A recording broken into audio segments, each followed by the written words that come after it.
Terima kasih Tuhan. Sungguh kami tidak meragukan akan kasih-Mu Tuhan. Engkau Allah yang tidak pernah memandang kehidupan kami Tuhan. Engkau menerima apa adanya hidup kami Tuhan. Engkau mengasihi kami Tuhan dengan kasih yang tidak bersyarat Tuhan. Terima kasih Bapa. Kami bersyukur hari ini kami boleh ada sebagaimana kami ada. Itu semua karena kasih dan anugerah Tuhan. Kami sudah memuji dan meninggikan Engkau di tempat ini karena kami tahu Engkau yang layak ditinggikan, Engkau yang layak dimuliakan di dalam hidup kami ini. Karena terlalu banyak Tuhan, kebaikan Tuhan yang sudah kami alami dalam hidup kami. Kami tidak bisa menghitungnya Tuhan. Hanya kami bersyukur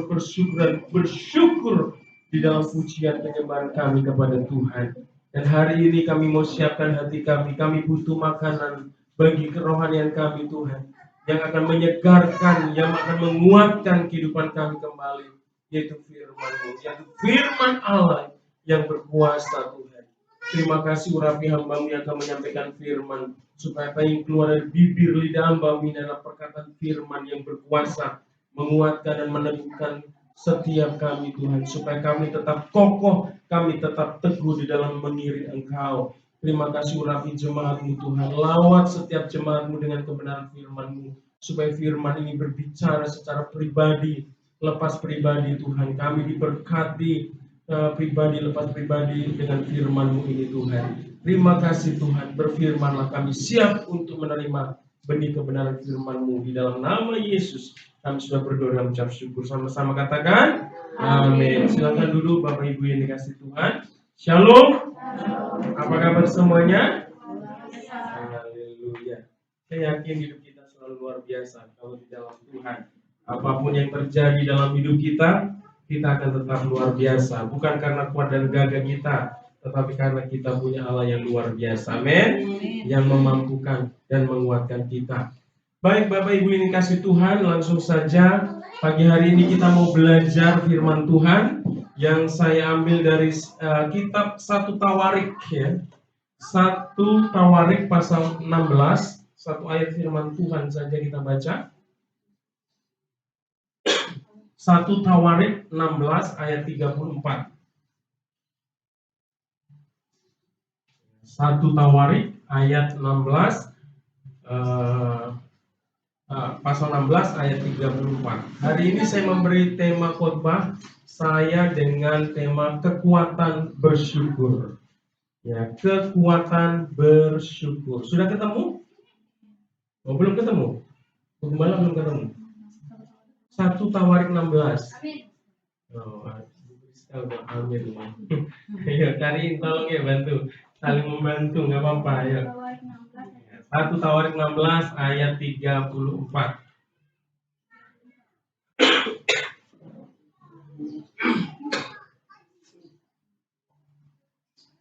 Gembala sudah ketemu? Oh, haleluya. Mari, karena hanya satu ayat firman Tuhan, kita baca bersama-sama. 1, 2, 3. Bersyukurlah kepada Tuhan, sebab Ia baik, bahwasanya untuk selama-lamanya kasih setianya. Haleluya. Ya, tema kita hari ini adalah kekuatan bersyukur. Kalau bicara tentang bersyukur ini kita selalu diingatkan. Harus selalu diingatkan supaya bersyukur itu bukan menjadi sesuatu yang kita lakukan hanya musiman begitu ya. Tapi harus menjadi gaya hidup, harus menjadi lifestyle kehidupan orang percaya bersyukur. Ya, jangan musiman bersyukurnya. Ya, banyak uang, ya bersyukur, memuji Tuhan. Ya, tertawa-tawa. Nggak ada uang, ya mulai bersungut-sungut ya. Waktu sehat, kuat, bersyukur ya. Ketika kita sakit, kita nggak bersyukur lagi, mulai bersungut-sungut ya.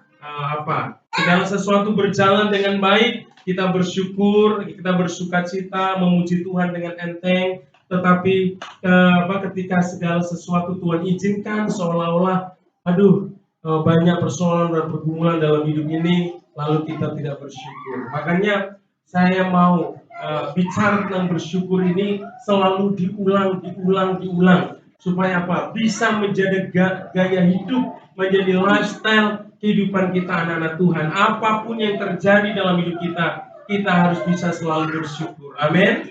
Ya, seperti apa yang dikatakan firman Tuhan, yang mengucap syukurlah dalam segala hal. Bapak Ibu kasih Tuhan, saya yakin dan percaya Tuhan memberikan firman-Nya, mengucap syukur dalam segala hal, itu tidak salah penulisan Bapak Ibu kasih Tuhan ya. Jangan bilang ini kayaknya ayat ini salah deh tulisannya. Aturannya bukan mengucap syukur dalam segala hal ya, mengucap syukur ketika diberkati mungkin ya. Atau mengucap syukur ketika kita berkelimpahan. Mungkin ada salah ketik atau salah apa? Salah kata yang dimasukkan. Bapak Ibu kasih Tuhan, ketika Tuhan berfirman, saya mau katakan, Tuhan tidak pernah bersalah. Amin. Tuhan tidak pernah salah dalam firman-Nya.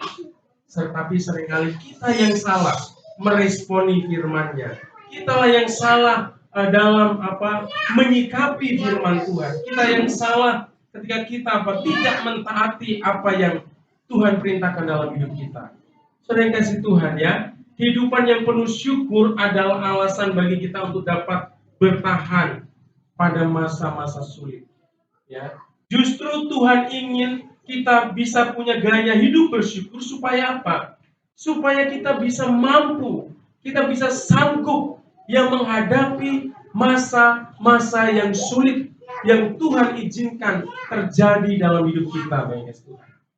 Ya, coba bayangkan Bapak Ibu, ketika kita menghadapi persoalan dan pergumulan, kita hanya mengeluh, ngedumel, saudara, apakah segala sesuatu itu lebih ringan atau lebih berat? Saya yakin dan percaya keadaan makin berat, keadaan makin runyam, saudara kasih Tuhan. Tetapi kalau kita punya gaya hidup yang bersyukur, apapun yang terjadi dalam hidup kita, ya, masalah sebesar apapun di dalam hidup kita akan tetap enjoy, saudara. Dan kita akan bisa memiliki pemikiran ya yang bisa dapat melihat ada jalan-jalan yang Tuhan akan bukakan di dalam setiap pergumulan dan masalah hidup kita. Oleh karena itu, jangan lupa bersyukur. Amin. Katakan kanan kirinya, jangan lupa bersyukur.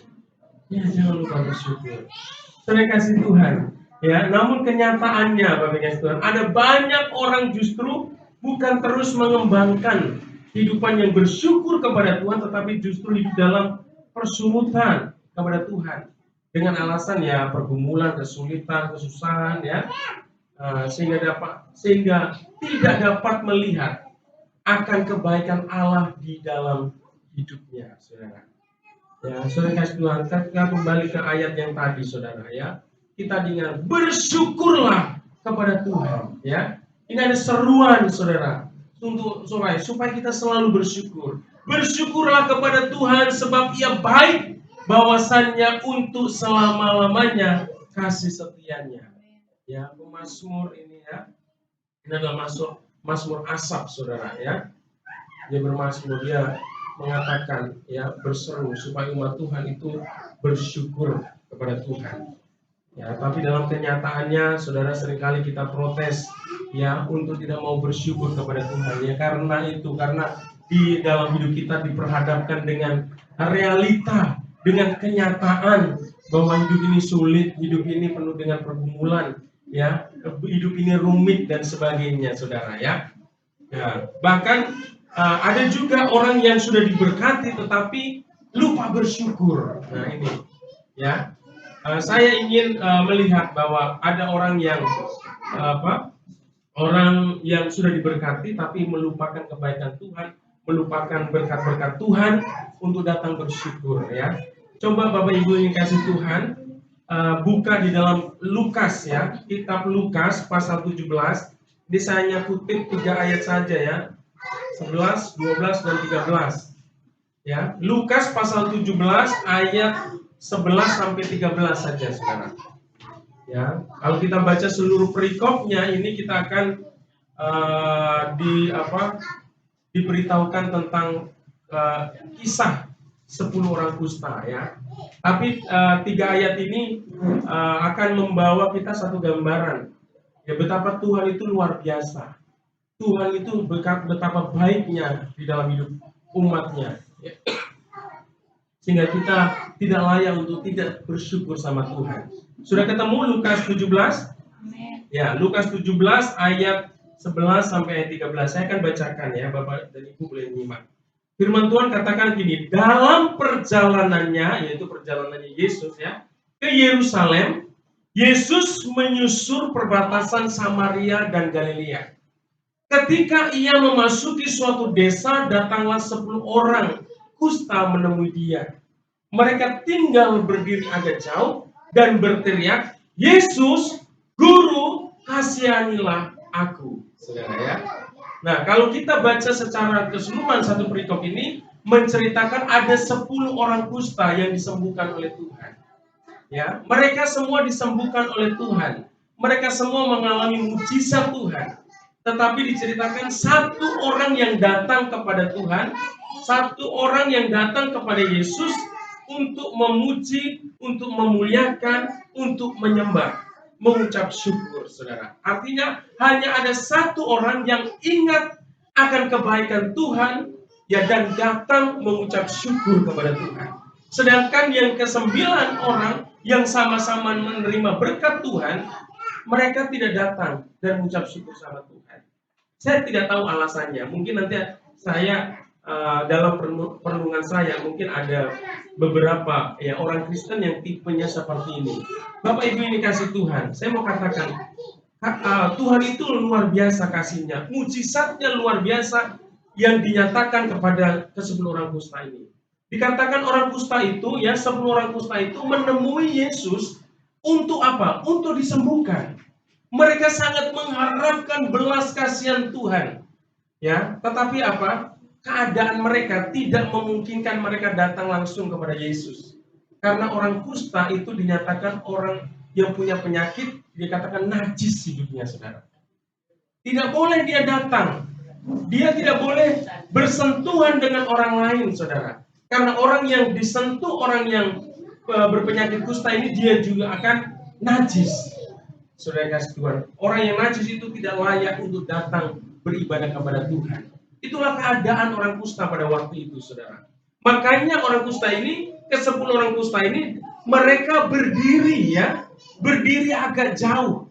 Artinya ada jarak antara dia dan kerumunan orang banyak dan Yesus pada waktu itu. Mereka tidak berani mendekat dengan apa? Dengan kondisinya yang berpenyakit kusta.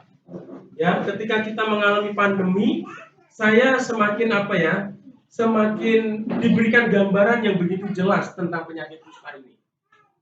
Ya, zaman dulu orang yang dinyatakan penyakit kusta, terdeteksi penyakit kusta, ya, dia akan diisolasi, saudara. Akan dipisahkan dari orang banyak, saudara. Dia akan diasingkan, saudara. Gak boleh lagi bertemu, ya, bercengkerama, bersentuhan mungkin dengan keluarganya, istrinya, atau suaminya, atau anak-anaknya, atau keluarga besarnya. Dia akan diasingkan, saudara. Ketika kita menghadapi pandemi COVID ini, saya semakin memahami ya betapa luar biasanya. Ya, ketika kita ada orang yang dinyatakan COVID, dia diisolasi, saudara. Dia dijauhkan dari keluarganya dan sebagainya. Dan orang yang penyakit kusta ini dia bukan hanya menderita secara fisik ya. Secara fisik udah pasti dia menderita, secara jasmani udah pasti menderita, sakitnya luar biasa. Mungkin nyeri, ngilu, saudara. Ya pokoknya nggak bisa dibayangkan lah, karena kusta ini penyakit yang saya katakan berbahaya sekali. Karena dia bisa dalam waktu tertentu dia bisa kehilangan anggota tubuhnya sendiri. Bisa lepas anggota tubuhnya, mungkin kakinya, jarinya, dan sebagainya. Saudara, jadi secara jasmani dia tersiksa. Secara rohani dia nggak bisa membangun hubungan, beribadah kepada Tuhan. Dia dihalang-halangi, dia tidak bisa memuji Tuhan karena keadaannya yang najis. Ya, secara sosial, saudara kasih Tuhan ya, dia nggak bisa berhubungan. Jadi secara psikis itu menderita, secara jasmani dia menderita, secara rohani dia menderita. Jadi orang yang kusta ini penderitaannya udah lengkap lah ya. Penderitaannya lengkap, ngeri saudara. Ya, nah, kita mungkin berkata, Pak, saya nggak penyakit kusta, Pak. Saya nggak pernah mendapat penyakit seperti itu. Mungkin kita juga pernah, Pak, saya nggak pernah kena COVID, Pak. Ya, saya kasih Tuhan. Sebenarnya kita sebagai umat manusia punya penyakit yang lebih parah dari itu. Tahu penyakitnya apa? Saya kasih Tuhan. Kalau penyakit jasmani ini, saudara, kita hanya psikis kita, hanya jasmani kita, ya. Tetapi kita punya penyakit yang luar biasa sebenarnya, yaitu dosa. Penyakit kita dosa. Penyakit umat manusia yang paling mengerikan adalah dosa, saudara. Kan firman Tuhan katakan, semua orang telah berbuat dosa dan telah kehilangan kemuliaan Allah. Saudara, kita ini orang yang sudah berbuat dosa, nggak ada yang nggak berdosa. Berani angkat tangan di sini yang nggak berdosa? Boleh angkat tangan. Ya. Kita semua, bahkan pendeta yang berbuat baik itu juga berdosa, saudara. Artinya nggak sempurna. Dan firman Tuhan katakan di dalam Roma 6 ayat 23 dikatakan upah dosa adalah maut, saudara. Mengerikan. Ya kalau COVID dia mati secara duniawi ini dimakamkan aja. Selesai, saudara. Tetapi orang berdosa bukan nggak selesai dikebumikan, dimakamkan. Dia harus mempertanggungjawabkan hidupnya di hadapan Tuhan. Ya, karena kita percaya sebagai anak Tuhan, sebagai orang percaya, kita percaya bahwa setelah kematian ini ada dua kehidupan. Ya, kehidupan di sorga, ya kehidupan yang kekal bersama Bapa di sorga. Tetapi ada kehidupan yang lain, yaitu kehidupan di api neraka yang penuh siksaan, saudara. Tetapi karena kasih karunia Tuhan, firman Tuhan katakan di dalam Yohanes 3:16, karena begitu besar kasih Allah akan dunia ini, sehingga Ia telah mengaruniakan siapa? Anaknya yang tunggal, supaya kita yang percaya tidak binasa, tetapi beroleh hidup yang kekal. Saudara kasih Tuhan, kita ini saudara, walaupun nggak berpenyakit kusta atau nggak berpenyakit COVID, tetapi kita punya penyakit yang mengerikan, lebih mengerikan dari itu, yaitu dosa. Tapi dosa itu sudah diselesaikan Tuhan di dalam karya kayu salibnya. Saudara kasih Tuhan, Tuhan Yesus untuk menyembuhkan kita dari dosa, saudara, melepaskan kita dari dosa, itu berdarah-darah, saudara. Dia bukan hanya berdarah secara jasmani, secara jiwanya sebagai manusia, dia juga sangat sedih, sangat takut, saudara. Ya, kesedihan dan ketakutan Yesus itu terbukti ketika dia berada di taman Getsemani. Dia berdoa kepada Bapa supaya kalau bisa dilalukan cawan murka Allah itu, saudara, dari kehidupannya. Kalau bisa dilalukan, tetapi bukan menjadi kehendakku, tapi kehendak Bapa. Saudara kasih Tuhan. Tapi cawan murka Allah itu tidak bisa dilalukan, saudara. Harus dilalui Yesus. Ya. Melalui pengorbanannya yang luar biasa. Yesus itu berdarah-darah, Bapak Yesus Tuhan. Yesus itu lukanya, mengerikan. Kalau Bapak dan Ibu membaca prosesi penyaliban Yesus dari Getsemani sampai di atas kayu salib itu, sangat luar biasa, saudara. Dia diam, saudara. Dia diam, tidak melawan. Dia tidak melawan sama sekali. Dia diperlakukan dengan hina, dengan kejam. Dia tidak melawan. Sekalipun dia sebenarnya bisa melakukan hal itu, saudara. Tetapi kalau dia lakukan, dia melawan, ya dia tidak sampai ke salib, kita tidak akan pernah disembuhkan oleh Tuhan. Amin. Sudah kasih Tuhan. Ya, kasih Tuhan itu luar biasa, melimpah dalam hidup kita. Saudara, seperti orang kusta itu, saudara. Ya, orang berdosa itu seperti orang kusta ini. Dianalogikan, digambarkan seperti orang kusta ini. Orang kusta ini, saudara kasih Tuhan, ketika mereka minta belas kasihan Tuhan untuk disembuhkan oleh Tuhan, dia datang kepada Tuhan, minta disembuhkan dengan berteriak, Yesus, anak Daud, kasihanilah aku. Dan Tuhan katakan, tersentuh hatinya oleh belas kasihan dan mereka disembuhkan semua, saudara. Tetapi ketika mereka meminta kesembuhan, ketika mereka minta kesembuhan, Yesus nggak langsung doakan di situ. Tuhan Yesus tidak langsung sembuhkan di situ. Tetapi Tuhan juga apa? Mau supaya mereka mentaati perintahnya. Dia katakan, pergilah kepada imam-imam.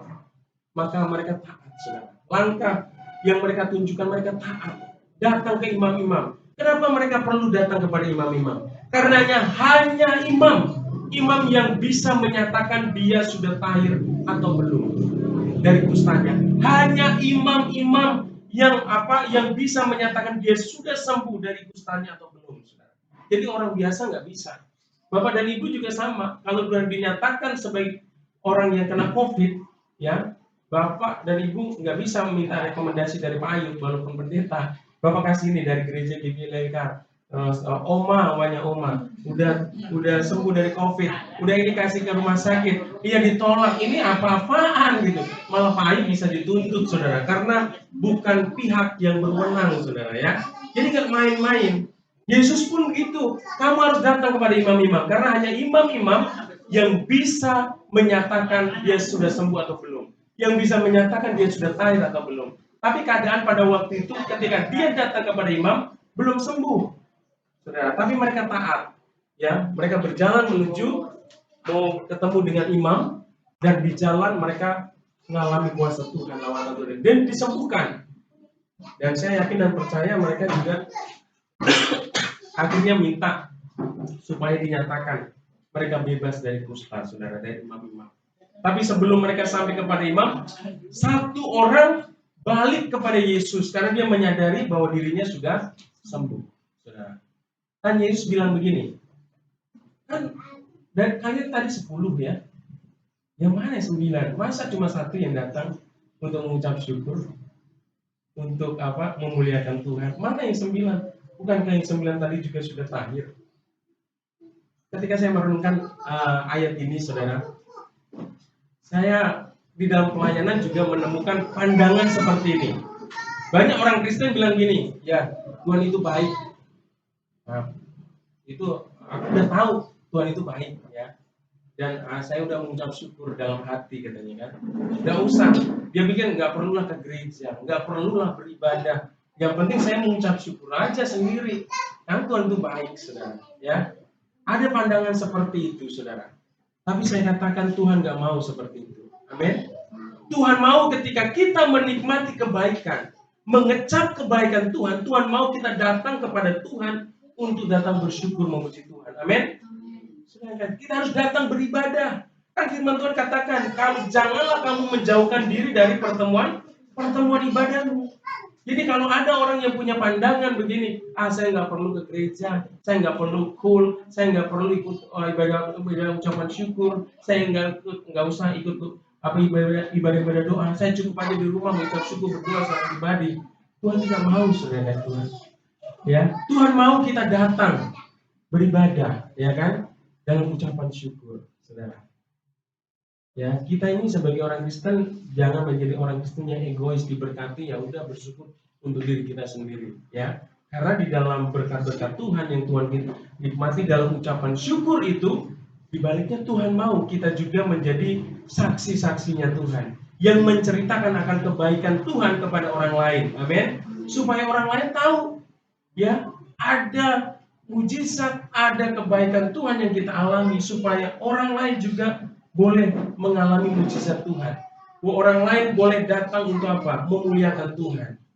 Saya kasih Tuhan, ya. Ya, hari ini kita mau belajar, jangan menjadi orang Kristen yang lupa bersyukur, seperti 9 orang yang penyakit kusta itu. Ingat sebagai Tuhan, permasalahan yang terbesar yang dihadapi manusia itu dosa, itu sudah diselesaikan Tuhan di atas kayu salib, saudara. Dengan karya yang luar biasa, dengan penderitaan yang luar biasa, saudara.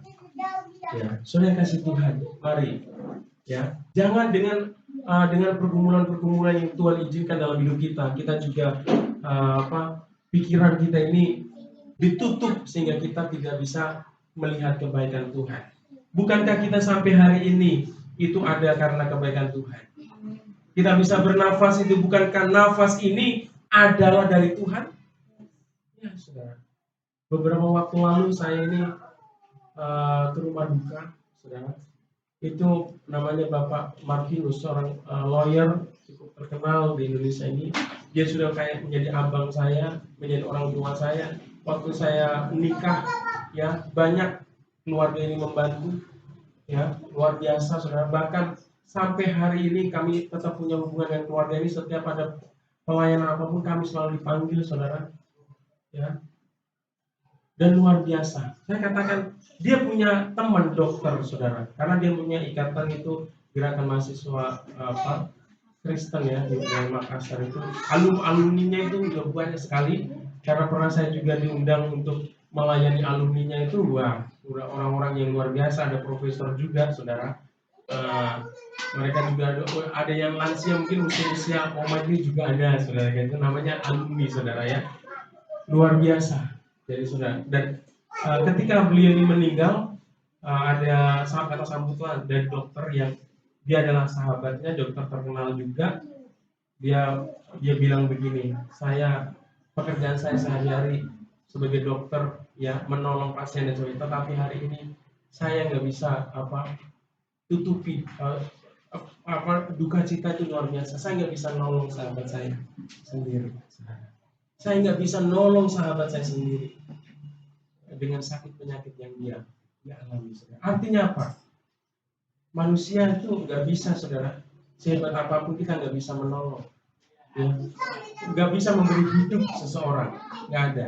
Yang memberi hidup adalah Tuhan.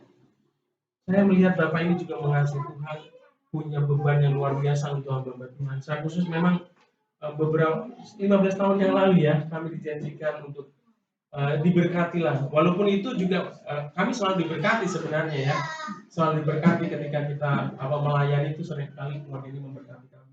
Tapi ada berkat yang dia janjikan yang cukup besar sebenarnya. Tapi karena memang ada proyek yang cukup besar di tangan dia, tapi saya nggak tahu ya, jangan sampai selesai hari ini saudara kasih Tuhan. Tapi saya katakan begini, itulah kalau kita masih hidup ini saudara, itu adalah kemurahan Tuhan. Jangan kita menganggap bahwa kalau kita bisa hidup, kita bisa berusaha, kita bisa sehat itu karena kuat dan dari kita. Bukan saudara. Semua karena kemurahan Tuhan. Ayo sadari itu. Makanya tidak ada hal yang lebih baik dalam hidup ini selain mengucap syukur.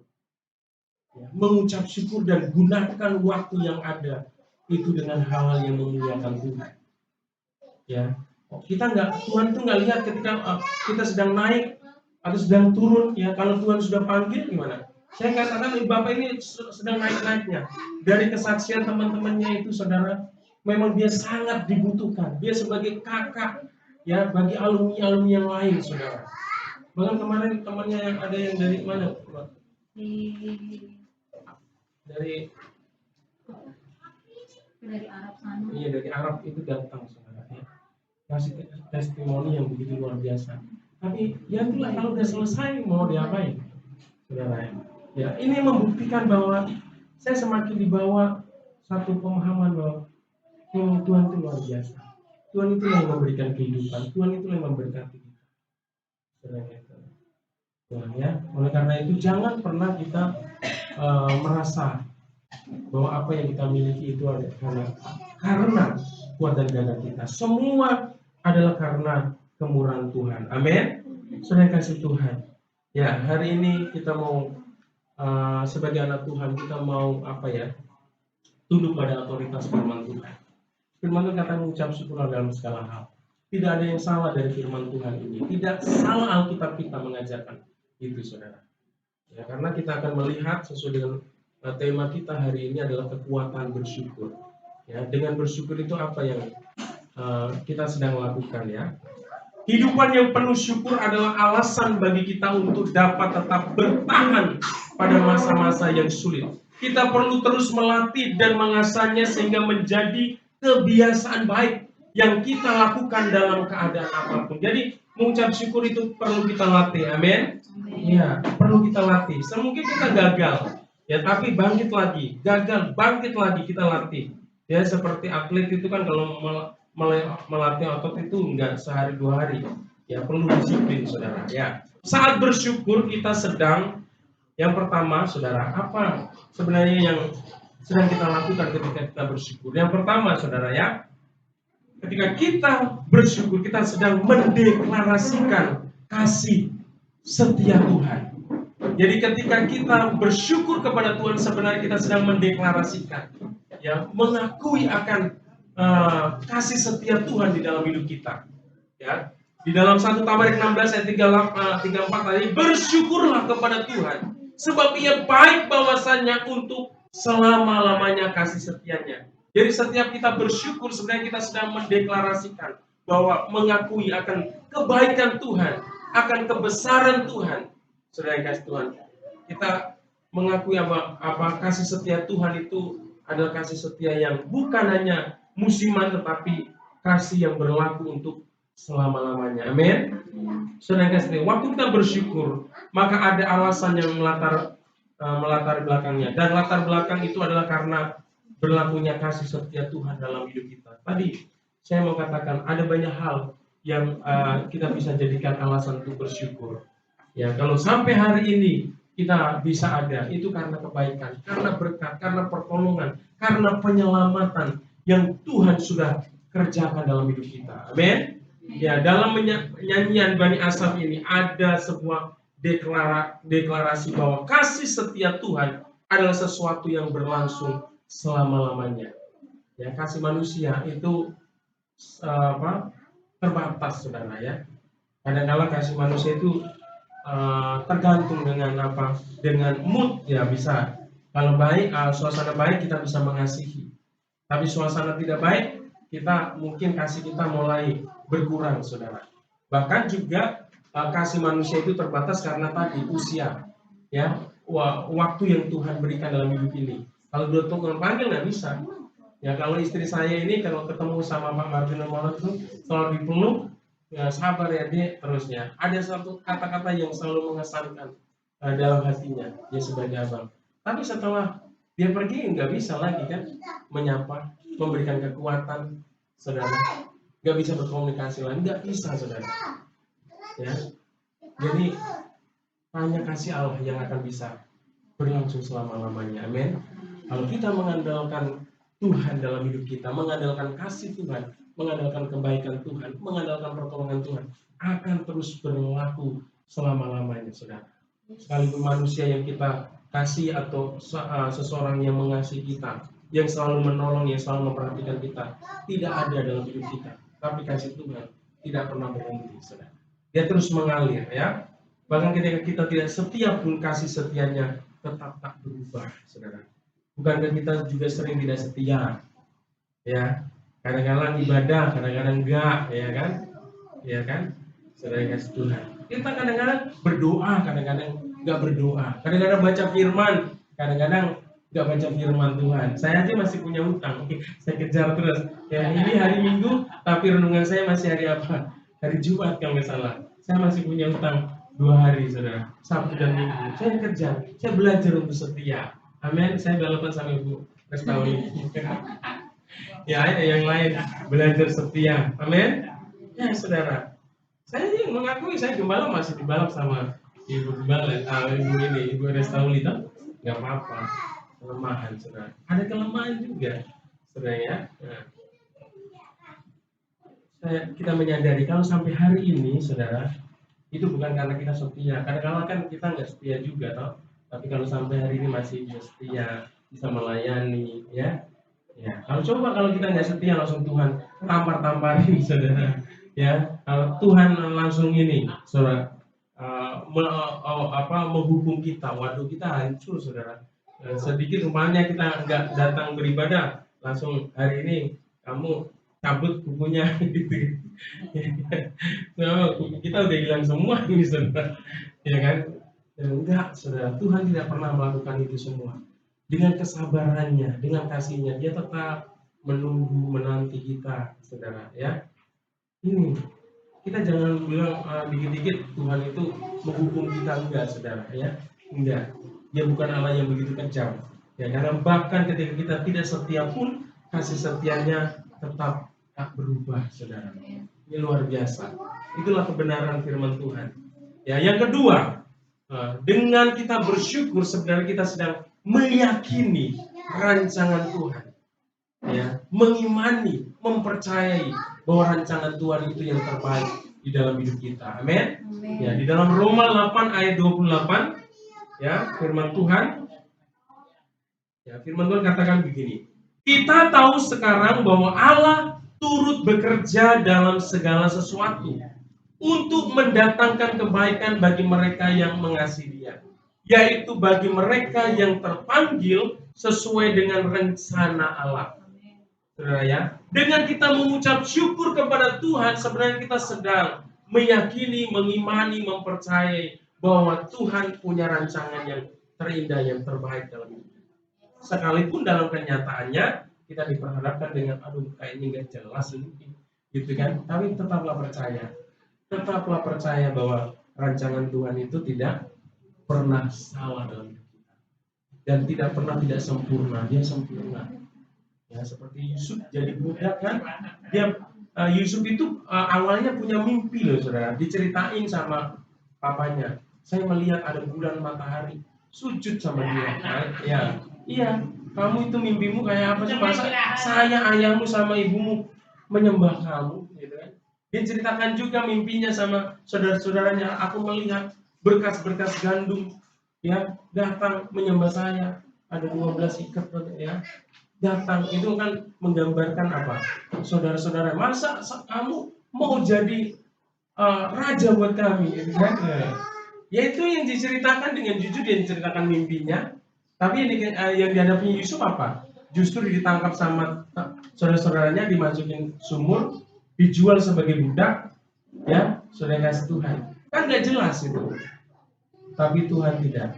Di dalam mungkin ketidaksempurnaan kita, di dalam ketidakjelasan situasi dan kondisi yang kita alami, Tuhan tidak pernah gagal rancangannya. Amin. Saudara kasih Tuhan, justru Yusuf mengakui bahwa karena semua hal yang Tuhan izinkan itulah saya ada untuk memelihara suatu bangsa yang besar. Saya bisa memelihara keluarganya. Ya, itu luar biasa. Makanya kalau kita menghadapi masalah,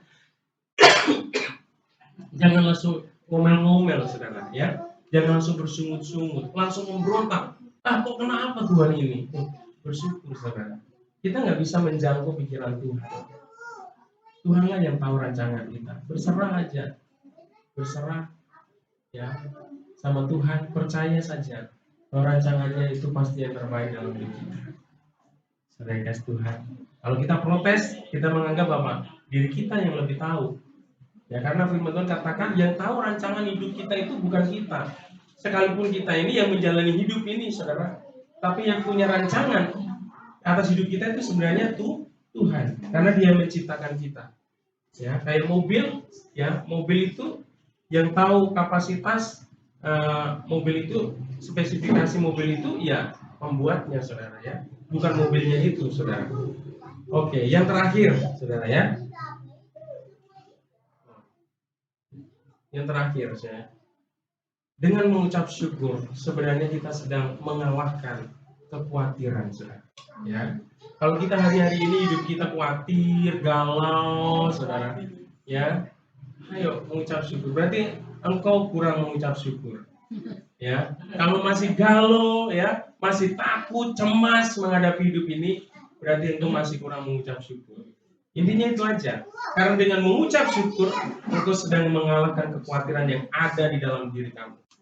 Sedang kasih Tuhan, kadang-kadang saya juga ketemu dengan hamba Tuhan, sharing-sharing begitu, dan semua hamba Tuhan ini punya perspektif yang yang positif ya. Artinya selalu mendengar firman Tuhan. Ada banyak juga hamba Tuhan yang galau, saudara, yang melihat hidup ini, ya.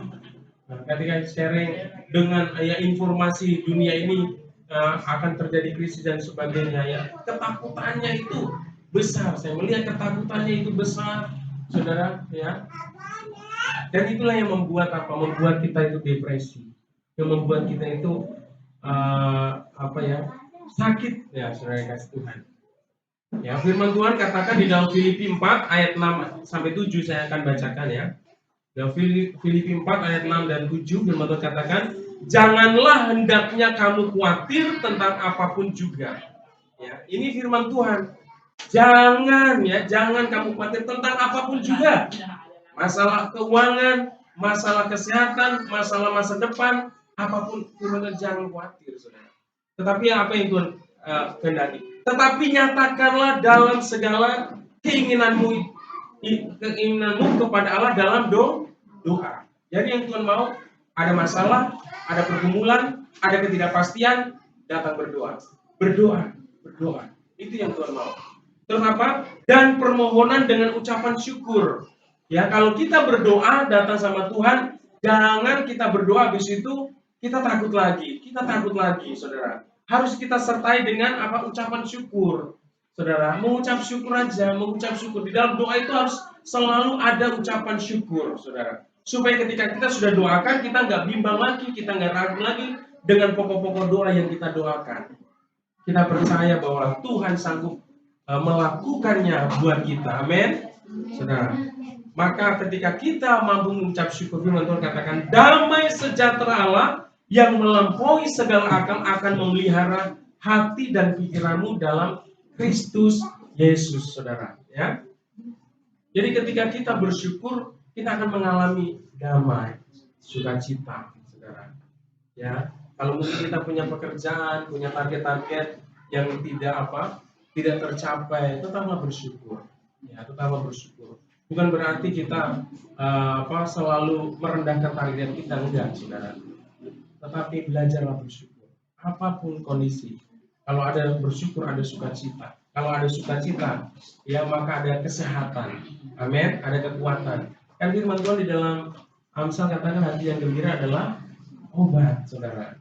Jadi kita berpikir jangan obat itu yang ada di apotek saja sana, saudara. Iya. Kau bergembira, kau bersukacita, kau menyembuhkan diri kamu sendiri, saudara. Iya, saudara yang kasih Tuhan. Ya, jangan kita berpikir kalau kita sakit ya ke klinik. Boleh karena itu karena virus, saudara ya.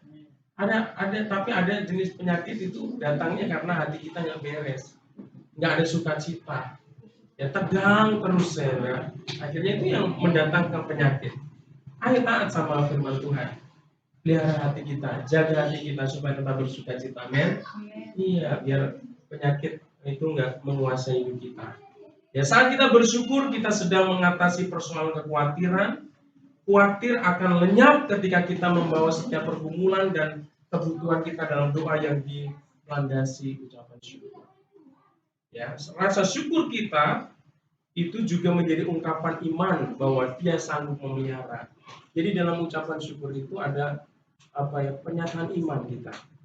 Ya, kalau orang yang nggak percaya sama Tuhan susah bersyukur, karena hidupnya meragukan terus kasih Tuhan, meragukan terus rancangan Tuhan, nggak mungkin dia bisa bersyukur. Akibat berikutnya yang akan kita dapatkan saat berdoa dengan syukur adalah damai sejahtera Allah yang melampaui segala akal akan memenuhi. Ya, damai sejahtera ini bukan damai sejahtera yang biasa-biasa, yang melampaui akal, yang melampaui logika kita. Gimana punya masalah tapi bersukacita. Tapi kenyataannya orang yang benar-benar di dalam Tuhan dia akan tetap mengalami sukacita sekalipun masalah ada, gitu ya. Kalau manusia duniawi kan enggak, ada masalah, waduh, berarti bebannya berat, saudara kasih Tuhan. Ya, raut mukanya nggak ada pancaran sukacita. Nah, dikasih senyum sama orang, kan dia senyum sama saya, dia yang ledek gitu kan. Padahal senyum tulus gitu, tapi kita meresponnya jangan yang ledek dia, gitu kan. Akhirnya marah, selalu negative thinking. Orang yang sudah bebannya berat ya, itu akhirnya hatinya sensitif, ya. Mainnya asumsi. Asumsi itu menerka-nerka. Orang ini kayak ini, begini, tapi kebenarannya enggak seperti itu. Saudara kasih, mari saudara, hati kita penuh ucapan syukur. Dan mari jadikan hidup ini, syukur ini sebagai lifestyle gaya hidup kita. Amin. Haleluya. Bapak yang kasih Tuhan, demikianlah firman Tuhan. Saya undang Pak Parmin, kita nyanyikan Tunaikan Syukur. Ya, hari ini kita mau belajar untuk selalu bersyukur sama Tuhan. Ya, saya nggak tahu hari ini juga jemaat banyak yang sakit, tapi mari kita belajar bersyukur. Ya, karena dalam sakit penyakit kita, Tuhan juga tidak pernah diam.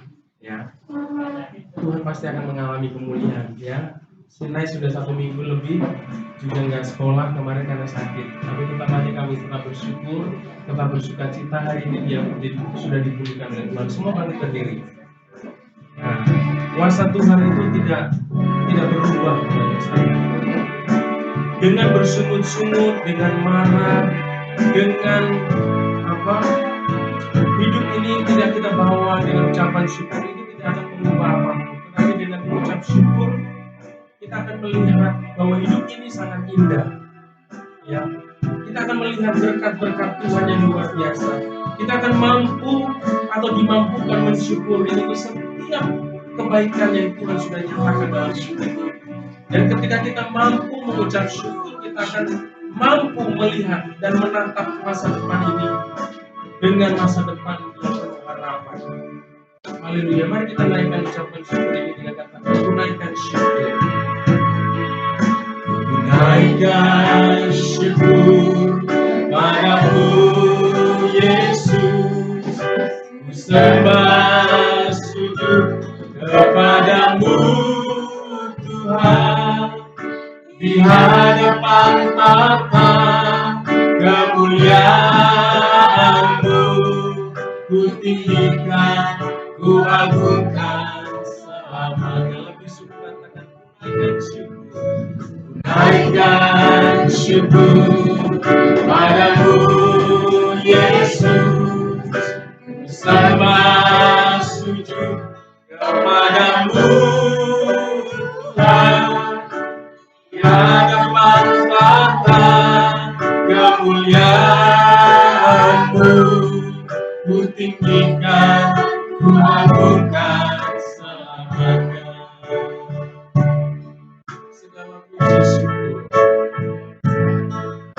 Segala puji syukur bagimu,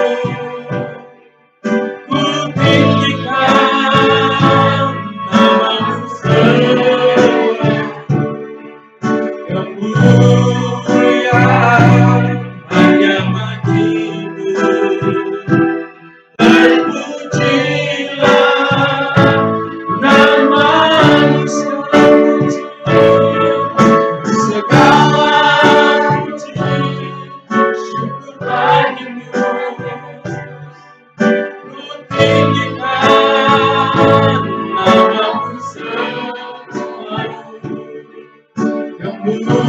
kemuliaan hanya bagimu, terpujilah namamu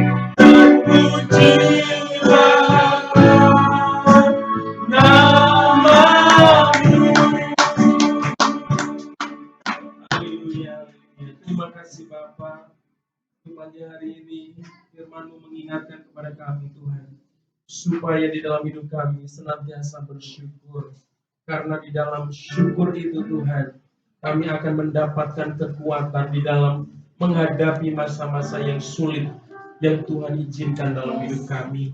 Terima kasih Tuhan, kami tahu mengucap syukur, mengampuni, tidak khawatir itu adalah sesuatu yang Tuhan ingin kami lakukan dalam hidup kami. Tuhan ajar kami untuk tunduk pada otoritas-Mu Tuhan. Biarlah pola pikir kami, paradigma kami dibangun seturut dengan kebenaran firman-Mu. Kami tidak memberontak ketika firman-Mu berkata, memerintahkan kepada kami itu mengucap syukur dalam segala hal. Karena ketika kami mengucap syukur, kami berarti mengakui kedaulatan-Mu Tuhan. Kami mengakui bahwa Tuhan punya rancangan-rancangan yang indah dalam hidup kami. Terima kasih Tuhan, kami mensyukuri apapun yang Tuhan percayakan di dalam hidup kami. Karena kami menyadari kalau kami bisa mempunyai apapun, kami bisa melakukan apapun sampai hari ini, itu semua karena kemurahan-Mu, itu semua karena kebaikan-Mu, itu semua karena kuasa-Mu yang memampukan kami. Itu bukan kuat dan gagah kami. Tuhan, ampuni kami Tuhan. Kalau hidup kami penuhi dengan sungut-sungut Tuhan, dengan pemberontakan kepadamu Tuhan.